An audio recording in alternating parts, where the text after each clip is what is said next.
Sa mga churches? Pwede rin, maganda rin yan. Pero ito pong pinakamagandang pwedeng panggalingan ng mga team members. Believers from the harvest. Kung sa simula pa lang, naging mananampalataya, na doon immobilize natin ang mga bagong mananampalataya, gamitin sila mag-serve as team members. Habang bata pa sila, na nilalagay na sa sistema nila. Well, hindi pa kaagad naghahawak ng Bible study, hindi agad. Pero yung mga new believers from the harvest, pag naging bahagi ng team members, ng church planting team, naging member ng church planting team, lalong lumalakas sa kanilang pananampalataya. At hindi na uubos. Dami niyan. Mula sa mga tumanggap sa Lord, kukuha tayo ng mga church planting teams. Susunod, mula din sa kanila, aakyat ng level. Kung magkakaganito, at tuloy-tuloy, ang multiplication at all levels. Diyan lang natin masasabi na maraming mga churches sa may tatanim tayo. Kung aasa lang sa mga full-time pastors katulad natin at mga iniaanak ng mga bunga ng mga Bible school, maganda sana kung maraming binubungang Bible school. Salamat sa ating mga Bible school. Pero tila po yata ang mga Bible school ay kokonti din yata ang naipoproduce ng mga bagong manggagawa ng Panginoon. Pero kung ganito, believers from the harvest, ihayo sila, maging bahagi ng team.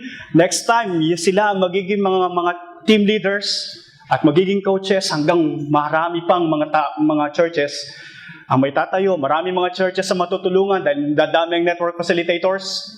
Maraming mga churches ang ating pong magagabayan at magkakaroon ng coaching, magkakaroon ng networks, at magkakaroon ng sustained church multiplication sa Pilipinas. Pwede po ba tayong mangarap? Pwede po ba tayong mangarap para dito? Well, salamat, ino-honor ng Lord ang ating mga pangarap. Siguro po ang magandang gagawin natin ay mananalangin. Pero bago po tayo mananalangin, katulad na nasa isip nyo kanina, inisip ang team leader, inisip ang coach. Meron po tayong konting interaction dyan po sa inyong handout. In your church or in your churches, who has the potential to advance to the next level within the next year? Meron? Meron. Sige po, ibahagi po nyo sa inyong kalapit. Let's pause the video for 2 minutes. Magbahagi po sa bahaging ito sa ating pong interaction.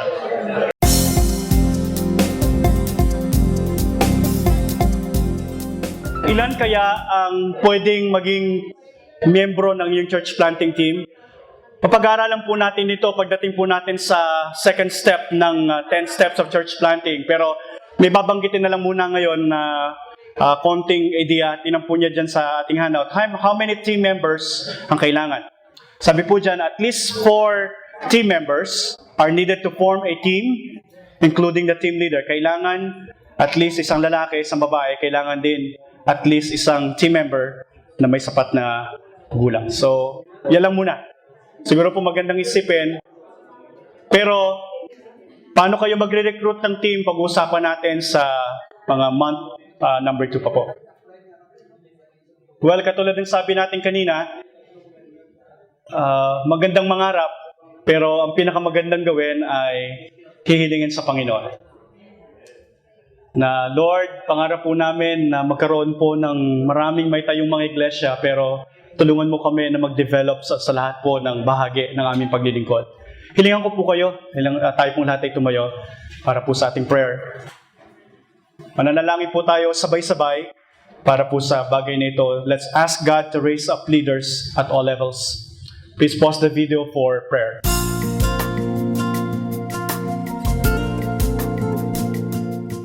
This is our heart, Lord, and our prayer. All nations will come to worship you.